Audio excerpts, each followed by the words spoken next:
Hey, Mr. Gear Grinder here with just a little of my usual nonsense. This is mostly just going to be opening up and talking about the new molds I've been working on, which if you've been following me on social media or just seeing some of the other stuff I've posted lately, you kind of get the gist of what this is about. Working on these new little system for molding and casting my dudes. So if you find that interesting, hang around. It's mostly going to be me dealing with some cure inhibition problems and just sort of going over the general gist of things and then doing a little bit of casting, and hopefully you find that interesting. Alright, molds are firm, which means I should be able to just pop those out.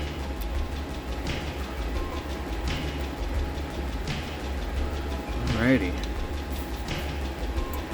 No leakage. Clips held just fine.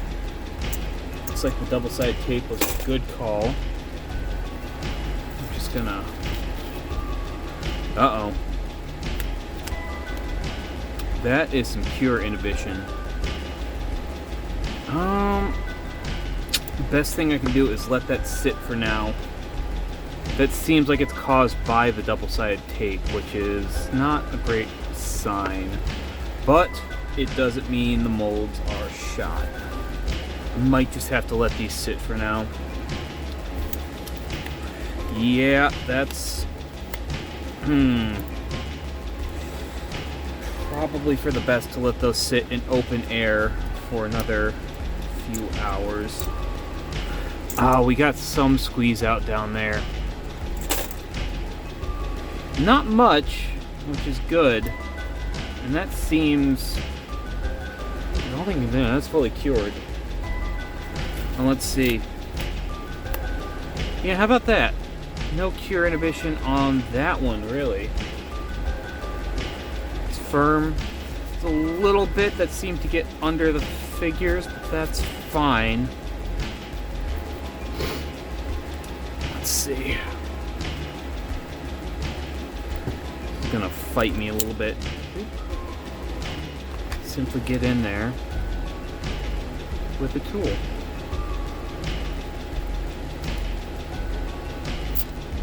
Ooh.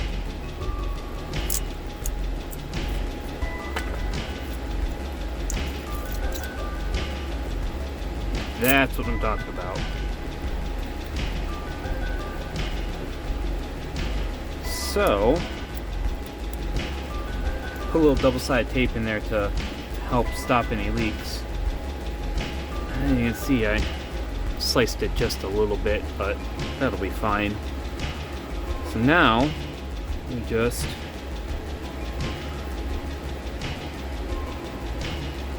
not seeing any residual goop on them, which is good. Good. Yeah, we are clean all across the board. Yeah, all three of those seem to be clean on the inside. We are good to go. Just to be safe, I'm gonna let those sit until they sort of firm up on their own.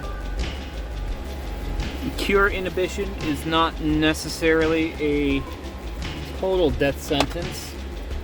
I'm hoping a little bit of airflow around those will help them to cure naturally. Let's see. Maybe do a test cast, because one of the things I need to see is if we pop 3 of those in there, those should fit. Look at that. Engineered that with enough space so that they comfortably fit without overlapping or nudging against each other. I'm very happy with that. Okay, it's been about an hour, and a little baby powder and a little open air seems to have done the trick. So I'm going to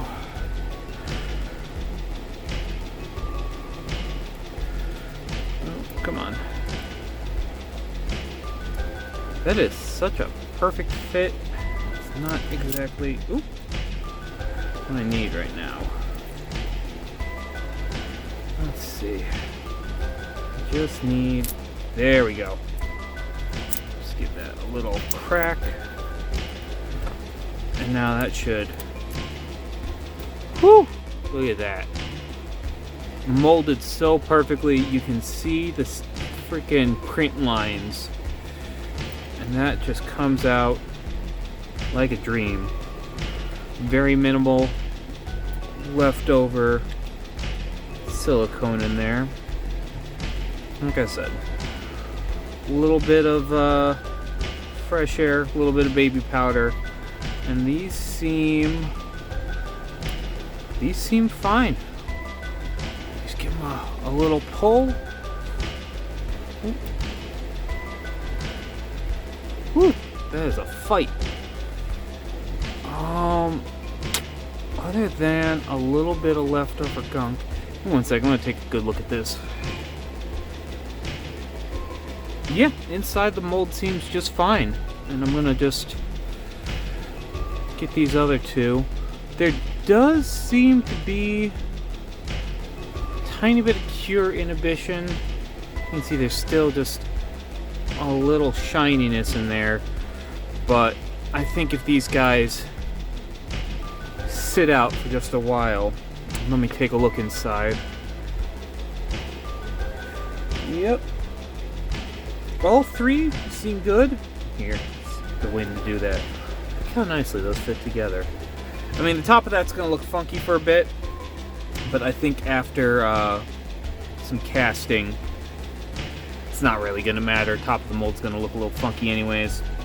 And this is just going to be our little guys. Let's see here. Can I... Don't want to put too much force on these. Oh, look at that. Oh, that's perfect. Yep. I could have aligned this a little bit better. This one's maybe a little too close to the edge, but feeling the mold, there's enough material kind of around there that I feel like it supports itself. But I'm going to be making multiple molds, and they are going to be getting fair share use. Not seeing any leftover. Just clean up really nice. And just to give you a quick rundown on these, it's just one part mirrored. You've got your clamp spots, of course. You've got a little fill line on the inside, so I know kind of roughly where. I think I've got it set at about 4 millimeters above the very highest point on the head. These are, of course, measured for the little spacemen that I'm working on. That comes right out. And then on the bottom, to give it just a little extra adhesion, it's got this just jutted out extra little angle that gives it some more surface area on the bottom. So once it's pressed down onto the double-sided tape, it has a little bit more surface area to find purchase on. And yeah, those just here, that one's still got. Those worked pretty nicely. They are just 3D printed in the same resin as the spacemen, but they are all coated in a just normal spray-on clear coat, just using Rust-Oleum. Not that I'm sponsored by them or anything. I'm not sponsored by anyone. Hey, future Gear Grinder here. Past Gear Grinder was sort of doing a stream of consciousness thing and not fully thinking through what he was saying. I neglected at the time to explain that the reason the mold boxes are coated with just some clear coat is because that prevents cure inhibition. And at the time I had said something about maybe the mold was affected by the double-sided tape, but what I think might have actually happened, and is relevant to this topic, is I believe there was a tiny bit of resin dust, or maybe even just some exposed resin on the bottom of the prints that had kicked off that tiny bit of cure inhibition on that bottommost layer. where it gets the least air and the least sort of heat, because it all travels upwards. So what you really want to do with just about any 3D printed piece that you're going to mold and cast is create a chemical barrier between the resin itself and the silicone. And clear coat is a nice, easy way to do that. Just needs 2 or 3 coats. But there is one thing, I'll probably go over this later, so apologies for repeating myself in advance. But clear coat can also cause cure inhibition, which is why what you want to do whenever using that is give it about 24 hours or more to fully cure. Like, be absolutely sure it's cured. If you have to, give it a little sniff. If you can still smell that little chemically scent coming off of it, give it more time. Be absolutely sure that the print itself is cured with extra long exposure under that UV light, and that the clear coat is fully cured by giving it enough time, and of course not spraying it on too thick, which is a problem I sometimes have. But that's just an interesting little bit of something. That's all I really had to say. I forgot to mention it before. We're going to now get on to the next part, which is much more interesting, where we pour some goop and make some miniatures. So yeah, thank you for listening. On to the next part.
Ah. Burn it.